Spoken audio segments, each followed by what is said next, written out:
Visión borrosa, sed excesiva o algunos puntos de nuestra piel que se empiezan a tornar bastante oscuros pueden ser algunos de los síntomas que nos pueden estar avisando que nuestra salud se complica.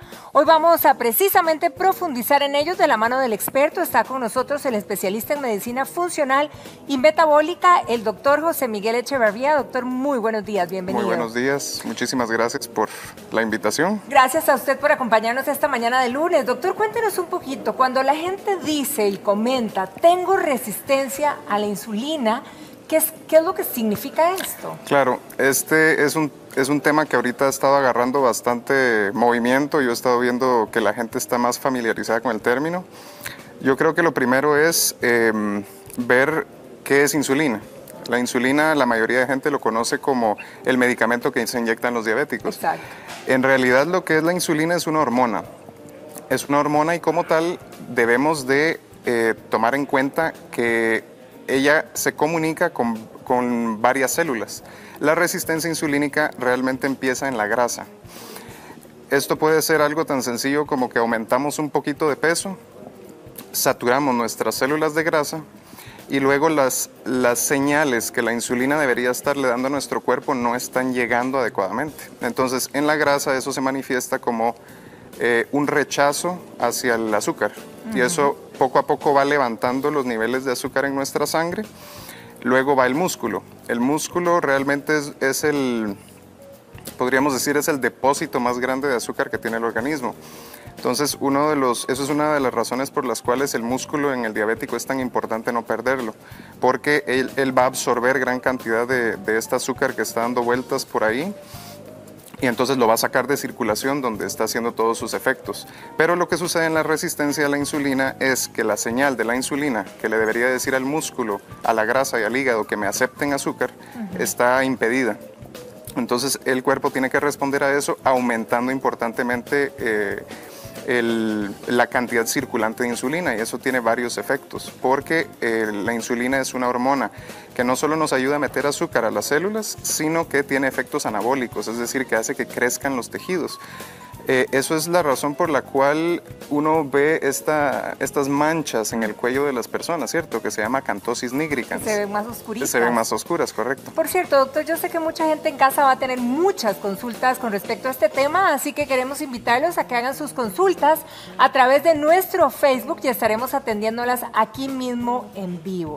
Ahora, doctor, ¿quiénes sufren precisamente de esta resistencia a la insulina? Ok, esto es creo que la parte más importante de esto. Muchísimas personas, yo diría que más del 60, más del 70% de personas andan hoy, digamos, según un reporte en Estados Unidos del 2007, solo 13% de las personas realmente tienen características metabólicas aceptables. Entonces, creo que es un tema muy relevante para el día de hoy, especialmente que todos sabemos que estamos en esta pandemia. Esta pandemia, creo que ya todo el mundo está enterado de que hay ciertos factores de riesgo, como la obesidad precisamente, la hipertensión, los diabéticos. A todos estos pacientes les va muy mal. Y se menciona mucho, porque cuando hablamos, por ejemplo, de presión alta, de la poca energía, correcto, ¿verdad? Sobre todo por las mañanas, cuando uno arranca, uno dice, ¿pero qué es esto? Me siento fatigado. Sí. Entonces uno dice, o después de comer también, que muchos llamaríamos, bueno, esa es la típica marea alcalina que llamamos popularmente. Exactamente. Pero realmente hay como un decaimiento. Hay un decaimiento, correcto. El problema de la resistencia insulínica es que me afecta la célula desde el punto de vista más energético. Eso se llama mitocondria, es la parte de la célula que nos da energía. Entonces, cuando nosotros comemos, en teoría el alimento debería darnos energía, debería entrar al músculo y vitalizarnos. Pero lo que sucede en la resistencia insulínica es que esa señal no está llegando. Entonces, se está acumulando un montón de azúcar en la sangre que se mantiene durante muchísimos años estable, porque el páncreas, que es donde se secreta la insulina, tiene que trabajar tiempo extra para poder mantener ese azúcar normal. Y mucha gente pasa en este estado durante incluso décadas. Y no se da cuenta de que esté padeciendo de ello. Correcto. Y precisamente vamos a ligarlo con la pregunta que nos hace Natalia Rojas desde ya, que nos dice que ¿por qué esta resistencia a la insulina hace que uno no pueda perder peso? Y mucha gente ni cuenta se da por años que hace dietas y esto y el otro, y era precisamente este tema. Precisamente este tema. Entonces, aquí es donde diferimos un poquito con la teoría calórica.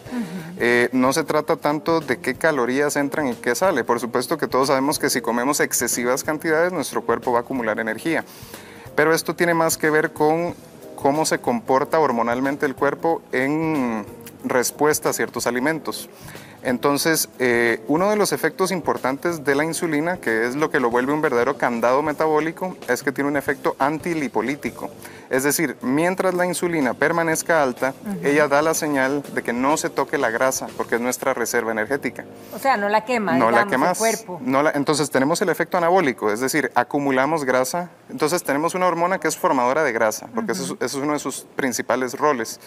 Entonces tenemos alta una hormona que guarda grasa, y luego la grasa que debería ser utilizada como energía la bloquea. Entonces realmente la gente pasa sin energía porque no dispone de energía en sus músculos. Claro, no agarra la grasa para hacer ejercicio. Exactamente, que es lo que debería. Eso le llamamos flexibilidad metabólica, la capacidad de usar tanto azúcar como grasa como energía. Claro. Eso lamentablemente por dietas muy altas en productos refinados, mucho azúcar, condicionan al cuerpo para solo depender de azúcar. Y en el momento que se termina, no puede pasar bien a la grasa por la presencia de insulina alta durante mucho tiempo. Ahora, doctor, si esto impacta de tal manera, entonces es importante repasar los avisos que eventualmente nos puede dar el cuerpo como para estar alertas si nos sentimos identificados con este tipo de situaciones. Claro.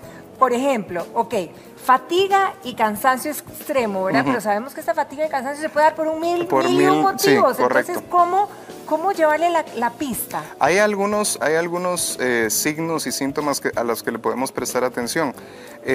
Este fenómeno del que la comida nos genera un bajonazo increíble de energía, eso no debería estar pasando, no es el proceso que naturalmente, para el cual está diseñado el organismo. Entonces la baja energía, ya desde ahí ya tenemos un síntoma, o sea, porque a la hora de que nuestro músculo rechaza el azúcar, está rechazando alrededor del 50%, entonces estamos 50% depletados de energía. Wow. Entonces esa es una de ellas. Otra de ellas pueden ser la aparición de obesidad abdominal. Sucede que en la grasa abdominal tenemos muchos más receptores para insulina que en el resto del organismo. Y como ya comentamos que es una hormona anabólica, hace que los tejidos crezcan, donde encuentre mayor cantidad de receptores, ahí va a ir a actuar. Y entonces las personas desarrollan esta pancita, esta obesidad abdominal, que podríamos caracterizarla mayor de 80 centímetros en mujeres, mayor de 90 centímetros en hombres, ya nos pone en riesgo. O sea, hay que medirnos. Hay que medirnos el para abdomen, verdaderamente ver si estamos en ese riesgo. ¿Y qué pasa, por ejemplo, con el dormir? Puede haber insomnio, falta de sueño y el hecho de que algunos duerman y digan que al día siguiente se levantan totalmente fatigados, como si uno, que a veces nos pasa a todos en general. Nos pasa a veces, correcto. Pero eso debe ser recurrente para que realmente estemos en ese target o en ese grupo. Sí.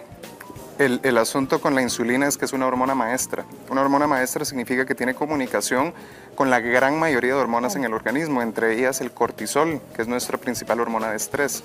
Esta es la hormona que está implicada cuando vemos alteraciones de ritmo circadiano, donde el cortisol debería levantarse junto con nosotros en la mañana y darnos como ese push, exactamente. Pero sucede que empezamos por nuestro estilo de vida, por las pantallas luminosas, por la luz azul, que podríamos considerar la luz chatarra. Estamos invirtiendo el patrón natural que deberíamos estar llevando. Entonces el cortisol, en vez de levantarse en la mañana con nosotros, se levanta en la noche. Entonces nos mantiene despiertos. Entonces estamos completamente invertidos. Algo muy sencillo que se puede hacer para resolver eso es ver el sol en las mañanas. Una caminata pequeña que nos permita obtener los espectros infrarrojos y ultravioletas que no nos dan las pantallas luminosas puede ayudarnos a restablecer nuestro ritmo circadiano. Una caminata pequeña, 7, 8 de la mañana, unos 20 minutos, solo para que nuestra retina logre ver el sol. Sería muy importante. Doctor, tenemos otra consulta y es de Joana Rodríguez, que ella nos comenta que fue operada de la tiroides, pero entonces ella pregunta que si efectivamente pudiera tener la relación esta operación de la tiroides a tener algún efecto, digamos, en cuanto a al tema de la insulina que estamos hablando. Sí, de hecho sí. De nuevo, como al ser una hormona maestra ya está implicada, ella puede causar la resistencia insulínica en el ovario, me genera ovario poliquístico, la resistencia insulínica a nivel cerebral puede condicionarme para demencias, para cánceres. Hay muchísimas patologías implicadas y tiroides es una que está muy frecuentemente asociada. Es muy frecuente ver personas que tienen hipotiroidismo cuando tienen resistencia insulínica, pero el problema no es la tiroides, es que la insulina al inicio, y es que estamos hablando de que el cuerpo noble que es, lucha contra esto durante décadas. Internamente. Internamente, es una lucha increíble y hace muy buen trabajo durante muchísimo tiempo, claro, pero llega el punto en el que ya vencemos la capacidad del cuerpo de resetearse solo. Por ejemplo, si los niveles de triglicéridos, ¿verdad? Y ya hablamos de la hipertensión arterial, o sea, de los niveles de presión alta también pueden ser indicios. Entonces uno diría, bueno, ¿qué exámenes me hago, verdad? Correcto. Como para relacionarlo directamente. Uno de ellos, el estudio más importante es medir la insulina directamente. Usted puede medir la insulina en sangre. Es un ensayo que no se suele hacer, que yo honestamente no lo aprendí durante la carrera, no es algo que se hable, pero la literatura actual está apuntando a que la resistencia insulínica es sumamente importante y tenemos que aprender a medirla. Cuando no tenemos acceso, porque a veces son laboratorios especiales los que realizan la prueba de insulina en ayunas, podemos utilizar como marcador la relación entre los triglicéridos y el colesterol bueno o HDL, que si es mayor a 3:1, o sea, tenemos 3 veces más triglicéridos que HDL, podemos decir con bastante certeza que ya hay algún grado de resistencia insulínica. Entonces yo todos los días veo personas que me dicen, sí, mis triglicéridos salieron un poquito altos. Un poquito altos significa que el cuerpo ya ha vencido una cantidad increíble de mecanismos compensatorios. Ha estado en una batalla interna, como usted dice, exactamente, por un montón.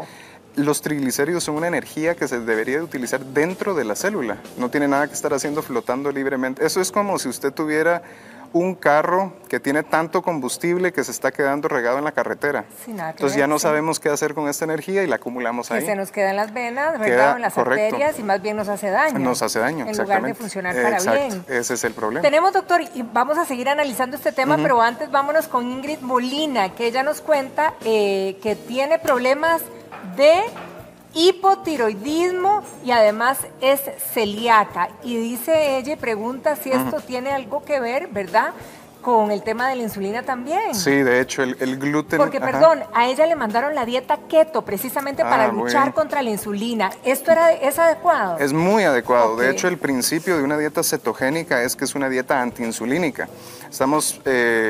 Estamos eligiendo alimentos que no me estimulan demasiado la insulina y por ende nuestro cuerpo poco a poco puede ir utilizando las reservas de grasa. Estamos educando a nuestro cuerpo a usar grasa, básicamente eso es lo que estamos haciendo con la dieta cetogénica. Se llama cetogénica porque cuando usted utiliza triglicéridos, que es nuestra grasa, y lo utilizamos como energía, cuando los ácidos grasos se liberan de esos triglicéridos y llegan a mi hígado, me producen unas sustancias que se llaman cetonas y esas cetonas, las publicaciones actuales que hay sobre cetonas y un montón de otras enfermedades en donde pueden tener beneficio, cada día están saliendo y están saliendo a un ritmo muy acelerado. Entonces hay muchas condiciones para las cuales las cetonas podrían ser muy beneficiosas.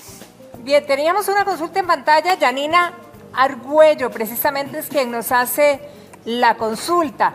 En el caso de ella, tiene 24 años, ella no... Ahí la tenemos, no es diagnosticada de diabetes, ella hace ejercicio, tiene una guía de diabetes balanceada, no baja de peso y ahora el doctor le mandó metformina para que baje de peso. ¿Qué efectos puede causarle a ella este tipo de medicina? Porque sabemos que en la práctica, para mucha gente que están en ese proceso, ¿verdad? La metformina pareciera que es un camino. Correcto. La metformina es un medicamento bastante viejo, bastante barato, por dicha.